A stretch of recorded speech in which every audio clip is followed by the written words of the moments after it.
Diário Cast recebe hoje o cirurgião plástico Edelberto Gonçalves. Seja bem-vindo, Edelberto. Obrigado pelo convite, Noêmia, Vera, muito obrigado por estar aqui mais uma vez com vocês. Eu estou aqui com a nossa diretora, Vera Leite. Nós vamos bater um papo aqui com o Edelberto, conversar um pouco sobre cirurgia plástica. E já quero aqui abrir o nosso bate-papo, falando primeiro por que você escolheu a cirurgia plástica, como que a cirurgia plástica entrou na sua vida, Edelberto? Na verdade, quando eu comecei a fazer medicina lá na UFJF em 2005, eu sempre me interessei por áreas cirúrgicas. Desde os primeiros períodos da faculdade eu já fui monitor de anatomia, eu ficava dentro do anatômico dissecando os cadáveres com aquelas pinças já cirúrgicas. Então, desde da primeira metade da minha graduação eu já sabia que queria fazer a área cirúrgica, eu não me interessava tanto pelo ambiente só da clínica médica de consultas. Então, a área cirúrgica já era uma área de certeza que eu gostaria de seguir depois que terminasse a graduação. Então, quando eu terminei a faculdade em 2011, eu entrei na residência de cirurgia geral em São Paulo. E até lá eu tinha dúvidas com relação à cirurgia plástica ou urologia. E dentro do universo da cirurgia geral, que na época eram 2 anos, agora são 3, eu me identifiquei mais com a rotina cirúrgica e ambulatorial da cirurgia plástica. Aí só na residência mesmo que eu optei por fazer cirurgia plástica, que seria a segunda residência que eu faria assim que eu terminasse a primeira. Que aí a segunda residência eu já fiz em Belo Horizonte, na Santa Casa. E logo você já veio trabalhar em Caratinga ou você trabalhou em Belo Horizonte também? Isso, na verdade, quando eu fui para Belo Horizonte em 2014, eu acho, já em 2015 eu comecei a trabalhar em Caratinga na UNEC. Eu dava aula de cirurgia geral e técnica cirúrgica. Eu já era cirurgião geral e estava me graduando em plástica, então eu peguei a cadeira da cirurgia geral na Faculdade de Medicina daqui de Caratinga. E continuei fazendo a cirurgia plástica em Belo Horizonte. Depois que eu terminei a cirurgia plástica, acho que foi em 2017, no início eu continuei trabalhando em Belo Horizonte, morando em Belo Horizonte, trabalhando lá e aqui com a cirurgia plástica. E depois de um tempo, depois que eu comecei a constituir minha família, minha esposa engravidou, eu mudei para Caratinga, porque aqui seria mais viável para a gente seguir a questão familiar. Aí eu morava aqui e trabalhava lá, e ficava aqui e lá. E com a pandemia a gente acabou distanciando muito essa questão da rotatividade. Hoje em dia eu estou só em Caratinga, em região. O Brasil é campeão em cirurgia plástica, né? No mundo. Isso te ajudou nessa decisão de ser cirurgião plástico? Você seria uma profissão financeiramente boa também? Na verdade, quando a gente vai escolher uma profissão, a gente tenta aliar as duas coisas. Tanto a aptidão, o gosto profissional, como o retorno financeiro. Mas no caso da cirurgia plástica, eu acho que no caso de todos os médicos, a gente escolhe uma especialidade pensando mais naquela sensação de realização pessoal. Eu acho que um bom médico, ele não se pauta na realização financeira para escolher a área que ele quer seguir. Então eu penso da seguinte forma: quando você escolhe uma área que você gosta, a remuneração, o reconhecimento profissional é a consequência de um trabalho bem feito. Então, quando eu pensei em fazer cirurgia plástica, eu não pensei nisso, porque tanto a cirurgia plástica como a uro, como outras áreas cirúrgicas dão um retorno financeiro bom. Então eu pensei inicialmente mesmo no fato de eu gostar do universo da cirurgia plástica. E a cirurgia plástica transforma a autoestima das pessoas, isso é muito interessante, né? Essa é uma parte muito interessante, porque apesar da gente lidar com uma menor quantidade de doenças palpáveis, você lida mais com a alegria das pessoas. A gente lida mais, talvez, com a satisfação emocional, com a autoimagem da pessoa, que não deixa de ser um benefício de saúde. Toda vez que um paciente chega no seu consultório, você sente que ele quer uma cirurgia plástica porque ele quer mudar mesmo? É mais envolvimento, assim, preocupado com as pessoas ou vem dele? Ele quer ser... Uma realização pessoal. Dele. Então, a gente pega as duas coisas. A grande maioria das pessoas chegam lá por uma necessidade pessoal, que é o ideal. Eu acho que a paciente candidata a uma cirurgia plástica com um bom resultado, quando a gente fala de resultado, não é só o resultado estético da cirurgia, mas é o impacto que aquela cirurgia plástica traz na vida da pessoa. Então, o resultado de uma cirurgia vai muito além do trabalho do cirurgião. Vai de um psicológico bem trabalhado, de uma paciente que tem uma rotina de vida bacana, alimentação em dia, atividades físicas. Então, quando a pessoa procura a cirurgia plástica como um caminho para melhorar a própria vida, eu acho que ela está no caminho certo. Agora, se ela quer fazer uma cirurgia plástica para agradar talvez o pai, ou o marido, ou então um grupo de amizade, ou então para agradar um perfil de rede social, que hoje em dia a gente vê muito essas pessoas procurando procedimentos estéticos, não só cirurgia plástica. Parece que tem um padrão de beleza hoje. Baseado naquilo que um certo público divulga em redes sociais, que às vezes nem sempre, na verdade, a foto a realidade. Transmite a realidade que a pessoa vive no dia a dia. Então, eu acho que a gente recebe no consultório os dois tipos de paciente. Aqueles que querem fazer uma automudança preocupado no seu próprio eu, e aqueles que querem agradar terceiros. Eu acho que isso é muito importante você ter perguntado, porque aquele trabalho psicológico antes de fazer uma cirurgia plástica, acho que é o mais importante. O paciente realmente alinhar com o cirurgião qual que seria a expectativa do resultado para o seu corpo. Então, o paciente tem que pensar na sua melhor versão, o seu antes com o seu depois. Não o seu antes ou o seu depois comparado com a paciente XYZ, porque cada pessoa tem um biotipo. Mas chega alguém no seu consultório e fala assim, eu quero ficar igual essa pessoa. Tem? Com esse padrão? Às vezes chega, mostra a foto de uma pessoa famosa, eu quero esse nariz, eu quero esse peito, essa barriga. Ah, entendi. É claro que aí você fala assim, tem jeito ou não tem? Porque a gente pega o biotipo da pessoa e fala, olha, a sua cirurgia plástica pode ter um resultado semelhante a esse, nunca igual, entendeu? Porque cada pessoa é única. Então eu acho que a pessoa, quando ela vai escolher um cirurgião plástico, ela tem que olhar a reputação do médico, se o médico tem experiência naquele procedimento que ela quer procurar. Mas antes de mais nada, é a paciente se preparar psicologicamente para fazer uma intervenção que é cirúrgica, envolve bloco cirúrgico, envolve todo um pós-operatório de cicatrização. Então é uma cirurgia como outra qualquer. As pacientes às vezes misturam, acham que a cirurgia plástica é você chegar lá, fazer um tratamento e já sair pronta e recuperando rápido, às vezes com menor taxa de complicação, sendo que as taxas são iguais para qualquer tipo de cirurgia, seja ela plástica ou não. E eu vou até contar um caso rapidinho meu, eu já me preparei para fazer uma rinoplastia e no momento, assim, um dia antes eu desisti. Acontece muito isso, da paciente desistir? Muito pouco. Muito pouco, o número é menor. Já vai decidida? Elas já são decididas quando ela vai... Até hoje, lá na minha clínica, no meu consultório, nenhuma desistiu. Não na véspera. Às vezes tem paciente que consulta e tá com aquele medo de operar, e às vezes a paciente às vezes não dá um segmento naquele momento com exames, nem com agendamento. Porque às vezes quer se preparar melhor financeiramente, quer se preparar melhor psicologicamente, às vezes tem dúvida do procedimento, se é para ela ou não, isso às vezes pode acontecer. Agora, a pessoa que chega e adquire aquela segurança, que eu gosto de fazer uma consulta bem detalhada, lá a gente marca um paciente por hora, para dar tempo da paciente perguntar tudo o que ela quer, esgotar todas as dúvidas e depois da consulta inicial escolher se ela quer fazer o procedimento conosco ou não, se é isso, aquilo realmente é para o corpo dela. Quem é mais decidido na cirurgia, o homem ou a mulher? Você faz com o homem também, né? Faço. Olha, para a cirurgia plástica é a mulher. Ela é bem decidida. Ela é bem... Tem mais, né? Muito mais decidida do que qualquer homem. Tem umas que chegam lá dispostas a fazer qualquer negócio para operar. Eu acho que... Já chegam sabendo o que às vezes até é um exagero, né? Para a mulher, a maioria delas encara a cirurgia plástica como, se não for a maior prioridade daquele momento, uma das maiores. Às vezes o homem vai priorizar, às vezes, um investimento financeiro, às vezes um carro novo. A mulher pega poupança para fazer cirurgia. A mulher pega aquilo como realização pessoal. Ela quer mexer no corpo, entendeu? Mas você vê uma mudança na personalidade da pessoa quando você vê ela toda bonita, realizada, que ficou do jeito... Com certeza, claro. A pessoa, a autoestima... A autoestima muda. Eu tenho um chefe antigo da cirurgia plástica que ele falava que o termômetro do cirurgião plástico é o pós-operatório. No primeiro retorno, a paciente vai ainda debilitada, encurvada. No primeiro mês, ela chegou lá com o cabelo todo escovado, maquiada, de batom, a cirurgia foi sucesso. Então, assim, a gente consegue perceber muito o semblante da paciente quando o procedimento realmente dá certo e fica do jeito que ela esperou.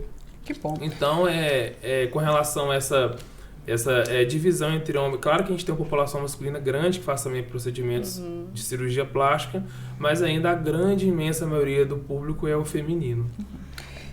Adalberto, e agora entrando no assunto, as próteses de mama, elas ainda são muito procuradas e tem avançado também muita tecnologia nesse sentido. Eu queria que você falasse um pouco sobre isso. E você, um dos cirurgiões aí habilitados para fazer cirurgia de recuperação rápida, achei muito interessante esse procedimento. Com 24 horas você recupera? Eu fiquei surpresa. Conta pra gente. Na verdade, eu vou contar um pouquinho da história dessa cirurgia. O primeiro cirurgião plástico que descreveu essa cirurgia chama Tebbets. É um lá cirurgião... dos Estados Unidos. Um Desde cirurgião plástico americano. Desde 2002. Ele foi o primeiro que escreveu essa técnica no mundo. E nos Estados Unidos essa técnica foi amplamente difundida. E aqui no Brasil tem um cirurgião plástico que mora em Balneário Camboriú, até um amigo meu, o Dr. Thiago Cavalcante, ele introduziu a técnica no Brasil em 2017. Então, desde 2017 ele tem mentorado um grupo de cirurgiões, a maior parte deles por escolha dele próprio, para poder seguir essa técnica que foi adaptada por ele. Ele estudou amplamente a viabilidade dessa técnica aqui no Brasil. Então, o curso que eu fiz lá no sul do Brasil é a prótese de mama R24R, que é a recuperação em 24 horas. E essa técnica ela é destinada para pacientes que habitualmente vão só colocar o silicone sem a retirada de pele. Quando a gente faz aquela incisão embaixo do peito, aquele corte de em torno de 5 centímetros, introduz a prótese e fecha. Só que a gente faz com uma técnica minimamente invasiva, com o uso de pinças especiais para sangrar menos, a paciente sentir menos dor. A gente faz técnicas de... Então, não é qualquer mama que pode ser feito Não, isso? não. Na verdade, não. Tem que ser... Tá. É só mesmo para pacientes que vão colocar o silicone não pode sem retirar a pele. Hoje já tem uma nova vertente de que se tirar pouca pele, a gente pode enquadrar a paciente nessa recuperação rápida. Então são cirurgias para as mulheres mais novas? Na verdade, não só mais novas, são aquelas pacientes que não têm indicação de mastopexia. Entendi. Porque a gente tem pacientes jovens que têm a mama flácida mais caída, que precisa fazer o levantamento, e tem pacientes mais maduras, que são magrinhas e que não tem pele para tirar. Então, o que vai habilitar a paciente à técnica não é a idade, é o exame físico em consulta médica. Então, além da gente fazer uma técnica minimamente invasiva, com uma pinça especializada, que foi inclusive descrita por esse cirurgião, que é a pinça de Tebbets, é uma pinça preta grandona, até tem lá na minha rede social. A gente faz uma ancoragem na mama lateral, com uma alça lateral de sustentação, e embaixo a gente faz o famoso sutiã interno, que é um nome difundido amplamente no mundo todo. Esse sutiã interno a gente pega um fio farpado americano, um fio importado, e faz uma ancoragem na base da mão para o silicone não descer. Então ele fica estabilizado no sulco da mama. Então são várias técnicas. Tem uma anestesia especial para esse tipo de cirurgia, que é a venosa total, que é uma anestesia que a paciente acorda com menos ressaca, os leigos falam isso, ela já acorda apta a fazer os exercícios. E a grande diferença da cirurgia de mama convencional para essa é a recuperação rápida. Só para vocês terem uma noção de exemplo, na cirurgia convencional a paciente fica 15 dias sem abrir o braço. Não pode abrir o braço para nada. Nem para pentear o cabelo. Nem pentear o cabelo, só escovar os dentes. Não pode levantar da cama sozinho, não pode tomar banho, não pode executar nenhum tipo de atividade. Já a prótese com recuperação rápida, a paciente abre o braço após 15 minutos da cirurgia. É muito legal. O primeiro exercício ela já faz ainda no bloco cirúrgico. Você já fez aqui em Caratinga? Várias, a gente já tem. Várias? Olha. Só que em Caratinga a gente tem um número em torno aí de 20 pacientes da cidade. E da região a gente tem contabilizado aí, eu tenho que ver ao certo, mas eu não parei para contabilizar todos. Mas todas as cidades aqui da região tem uma pessoa ou outra que já fez. Então teve uma aceitação grande aqui na cidade. E uma outra vantagem, a paciente pode trabalhar no dia seguinte, desde que seja uma atividade mais habitual. Pode dirigir e pegar peso até 15 quilos. Então, assim, até hoje... Ela pode ir para academia no outro dia. Não, academia não. Atividades físicas a gente tem um limite. Assim. Um limite de umas 3 semanas, um mês. Aí depende do caso, de cada caso, de acordo com a recuperação. Mas o que eu costumo falar com as pacientes é que é uma cirurgia. A recuperação é rápida, mas tem um corte, tem um desconforto. Mas essa cirurgia permite que a paciente trabalhe e não tire férias. Então, às vezes a pessoa tem férias uma vez por ano, ela vai deixar as férias para viajar com o marido, com a família. Ela não precisa tirar as férias para operar. Ficar em casa recuperando não é férias. Né? E também os pacientes autônomos, eles não deixam de trabalhar e ganhar dinheiro. Então você faz a cirurgia, continua trabalhando e não se descapitaliza. Você não vai ficar sem trabalhar, sem deixar de ganhar dinheiro por conta de uma cirurgia plástica, entendeu? Delberto, entrando no mesmo assunto, agora está muito na moda explante, que é tirar o silicone. O que você nos diz disso? O que está acontecendo? Então, a cirurgia de explante é uma cirurgia que tem crescido assim, vertiginosamente no mercado das cirurgias plásticas, não só no Brasil como no mundo. O que acontece hoje é um grupo de pacientes que tem buscado resultados mais naturais em cirurgia plástica. E normalmente são aquelas pacientes que já estão numa idade mais madura. Às vezes a paciente, vamos supor um exemplo, a paciente tem, sei lá, 50 anos e colocou uma prótese de mama com 25 anos.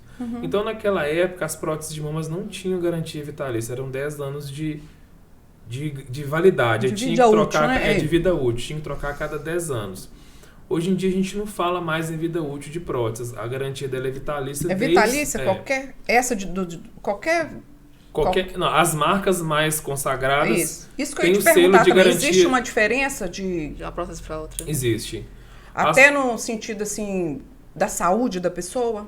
Existe questão de durabilidade da marca da prótese. É igual roupa e carro. Cada marca tem suas vantagens e desvantagens. E a diferença de preço é muito grande? Tem diferença de preço. As próteses mais consagradas no mercado têm um preço mais ou menos semelhante e todas elas têm a garantia vitalícia. O que é a garantia vitalícia não é a garantia de que não vai ter problema.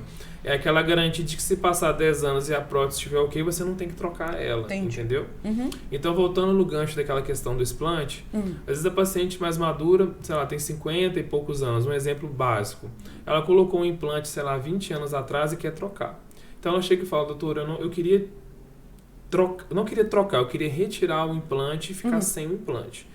Isso que se chama de cirurgia de explante. E hoje, com o avanço das técnicas, a gente consegue fazer um remodelamento da mama com o próprio tecido da paciente e tem uma possibilidade também muito interessante que é fazer a injeção de gordura. A gente tira a gordura, às vezes, do abdômen, da perna e faz um modelamento da mama com a gordura do próprio corpo. Então, a cirurgia de explante hoje, ela está muito viável porque a gente consegue fazer um trabalho na mama e deixar a mama com um aspecto estético bom, sem a necessidade de um implante. Então, normalmente, a cirurgia de explante, ela tem sido procurada por pacientes um pouco mais maduras. Mas você tem feito? Tem feito. E as pacientes mais novinhas, mais jovens, ainda querem colocar o silicone. Principalmente aquelas que tem pouquinho, que não tem uma outra opção para aumentar a mama, senão a prótese, entendeu? E sobre câncer de mama? As mulheres às vezes perguntam, não é, Mia? A gente tem receio. Será que causa câncer de mama a prótese? Ou causa algum tipo de doença? Ou é seguro? Pode colocar que isso não é... Ótima pergunta. A prótese de mama, a cirurgia de próteses mamárias são cirurgias muito seguras, por isso que elas são amplamente difundidas. A gente tem aí no consultório rotineiramente uma procura altíssima para cirurgias mamárias, principalmente com prótese. Só que como todo procedimento cirúrgico, a gente tem riscos de complicações e viés de situações mais críticas como câncer de mama. Com relação ao câncer, a gente tem relacionado às próteses o linfoma e hoje é descrito na literatura um caso a cada 100 mil a 200 mil cirurgias realizadas. Então, é uma estatística baixíssima e que isso não limita a viabilidade do procedimento. Normalmente são pacientes que já têm outras comorbidades, doenças autoimunes como lúpus, são pacientes que já têm uma suscetibilidade a desenvolver alguma coisa com relação à prótese. Familiar que já tem, né? Só para você ter uma noção, na minha experiência de cirurgião e com todos os colegas plásticos que eu tenho ao redor do Brasil, eu nunca vi nenhum caso de paciente com câncer de mama, linfoma pela prótese. Então a gente trabalha muito com estatística de artigos e livros, que realmente é raríssimo. Então por isso que... Que bom. E outra pergunta que você me fez com relação à doença relacionada ao silicone, a gente tem hoje muito falado na mídia sobre a síndrome ásia, que é aquela doença relacionada ao silicone, que muitas blogueiras até fizeram explante por conta dela. Sim.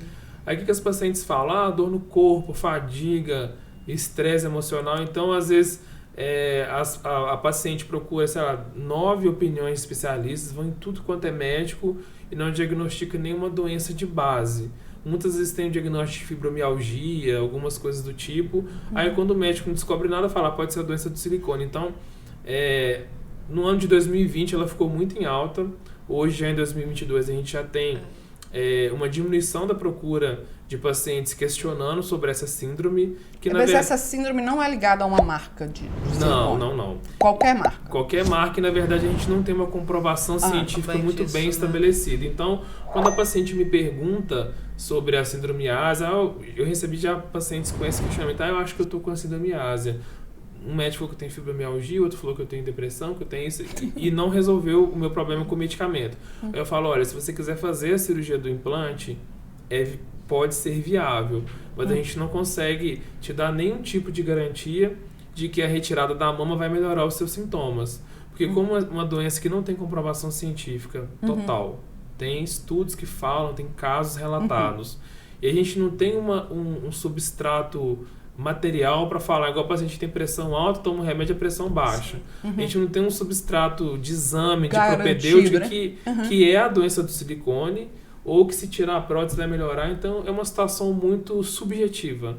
A doença ela é descrita, mas a gente Pode ser, né? Mas a gente não tem como também garantir que... Muitos elementos, né? São muitos elementos envolvidos. E não tem como o cirurgião falar que é aquilo, ou que a cirurgia da retirada do implante vai resolver aquele sintoma que a paciente leva até o consultório.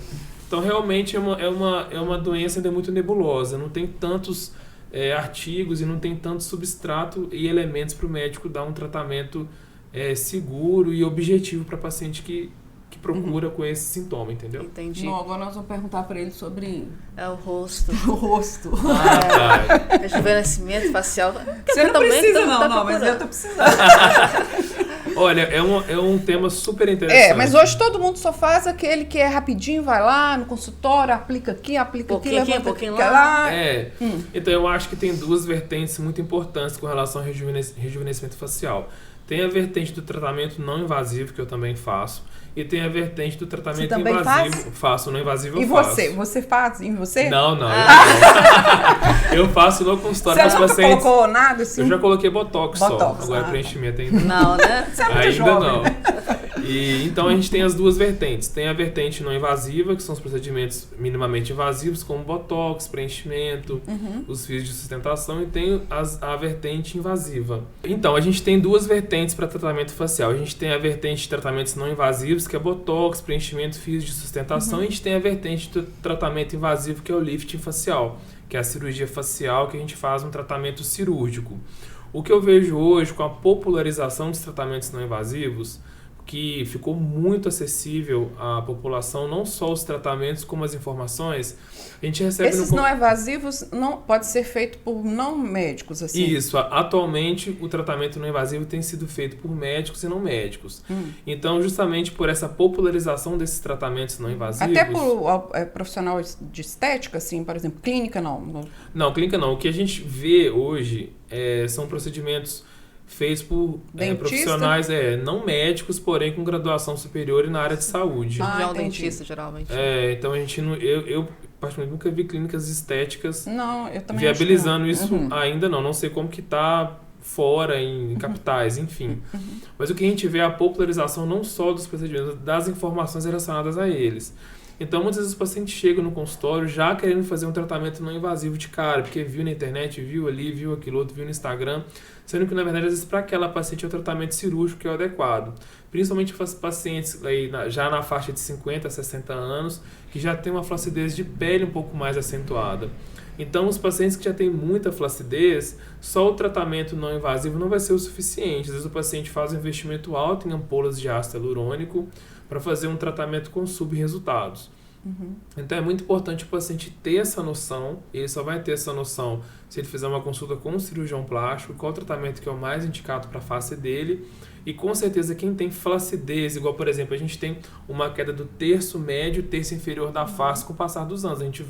A flacidez do colágeno vai diminuindo a textura da pele. Se a gente vai perdendo a definição do ângulo da mandíbula, que a gente chama de jaw, que é a bochecha de bulldog, o pescoço vai cedendo aquela pele, que se você fizer só uma lipoaspiração de subimento, que é de papada, não retrai aquela pele. Então tem que cortar mesmo. Tem que fazer o levantamento das estruturas, o reposicionamento da bochecha. E o que eu acho mais interessante na cirurgia de face é o toque final, que é a lipoenxertia facial. A gente tira gordura de várias partes do corpo, às vezes a gente tira da região do joelho, que é o local que estudos falam que tem células totipotentes, mais células totipotentes. E a gente faz a injeção dessa gordura na face. Então a gente consegue injetar a gordura num plano mais profundo. E muda menos a fisionomia, você acha? Muda menos, porque a gente mais natural? Fica mais natural a pergunta. Porque a gente consegue fazer a injeção da gordura na região malar, nas bochechas, no bigode chinês, que é o sulco nasogeniano, na região aqui do mento, que é as linhas de marionete. Então a gente faz, além da retirada da pele, a gente faz o reposicionamento da bochecha com a cirurgia por dentro da face e faz a injeção de gordura, que é um tratamento natural. Que aí vai dar um vício na pele, que essas células vão dar uma maior produção de colágeno.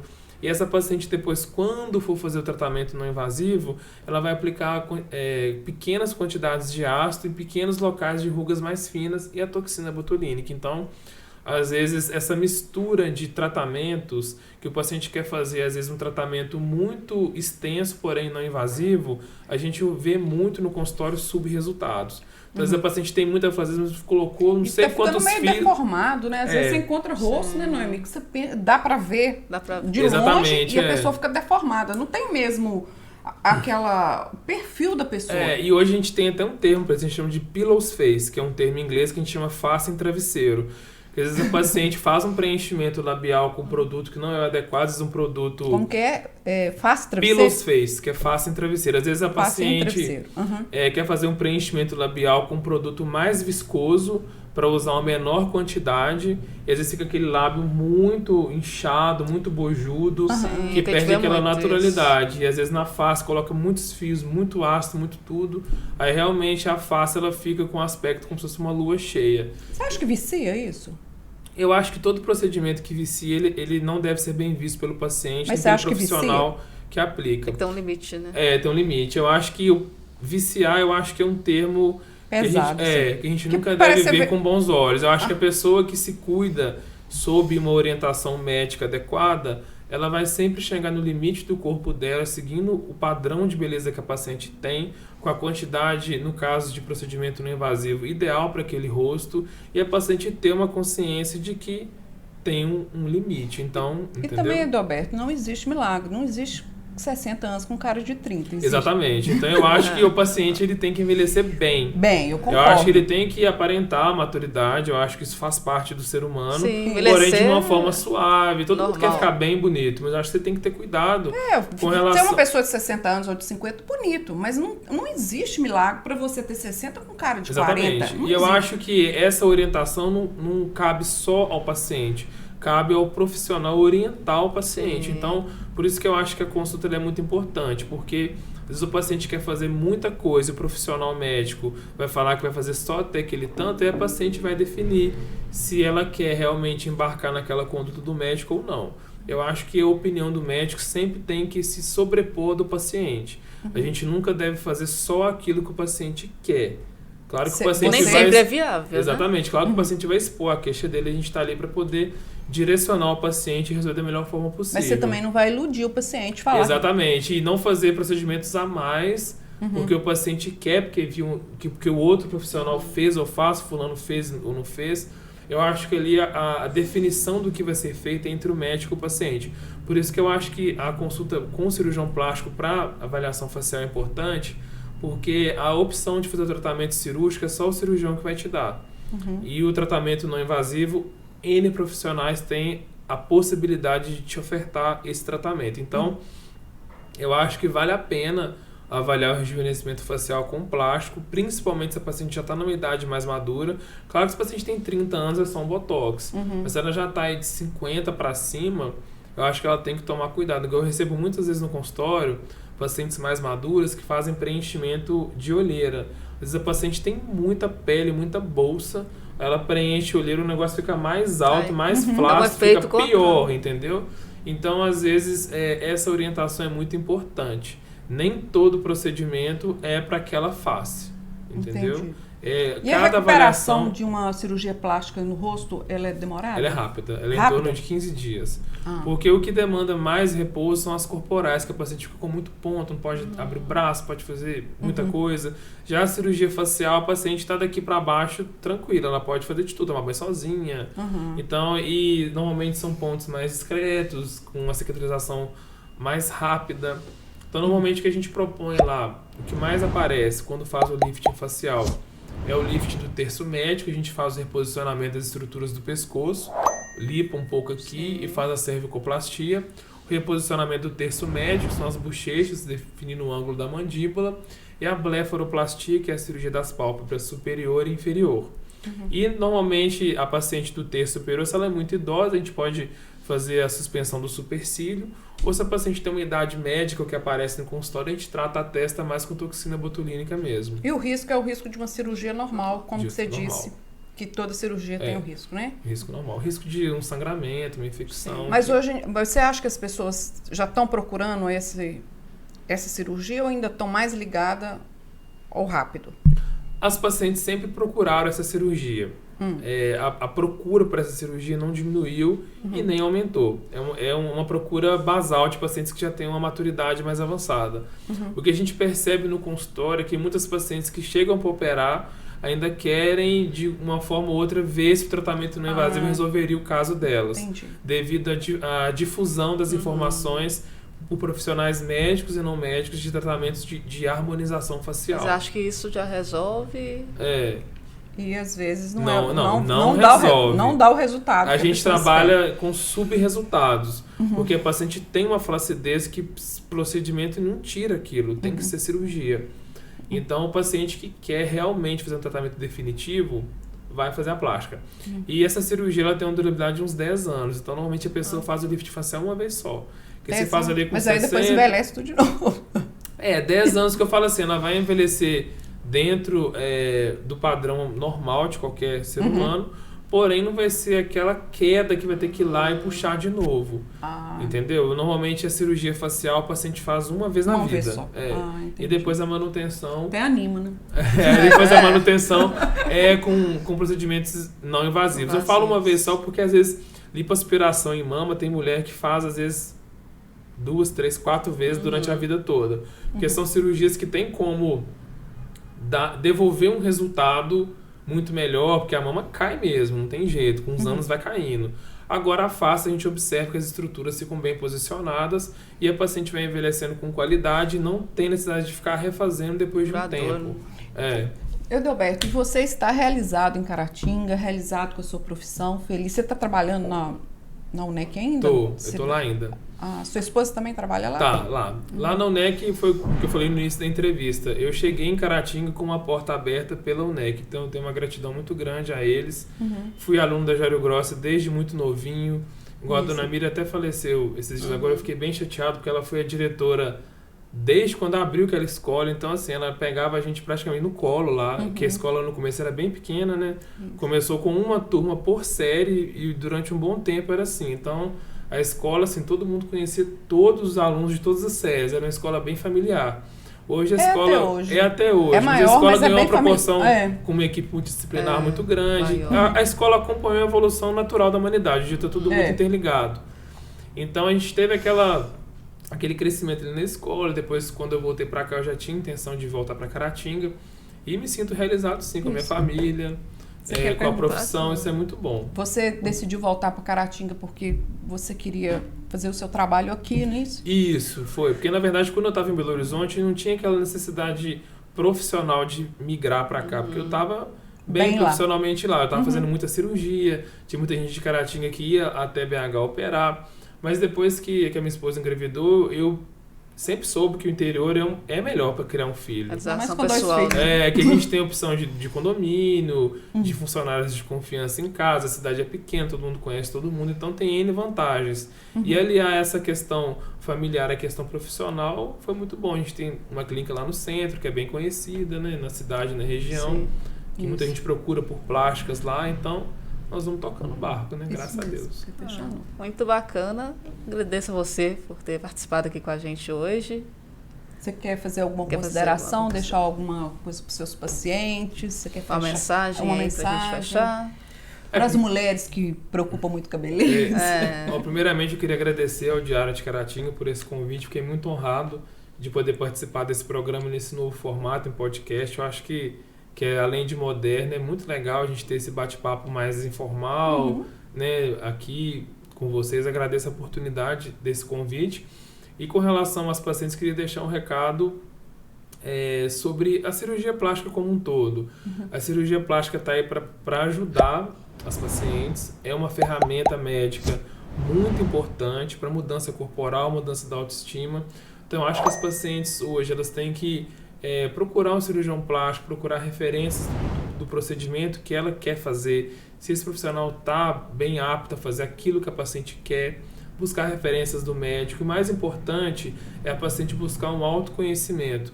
Como eu falei no início do programa, hoje com a difusão das redes sociais, muitas têm buscado esses padrões de beleza que não são aplicados ao corpo delas. Então a gente tem visto isso cada vez mais frequente no consultório.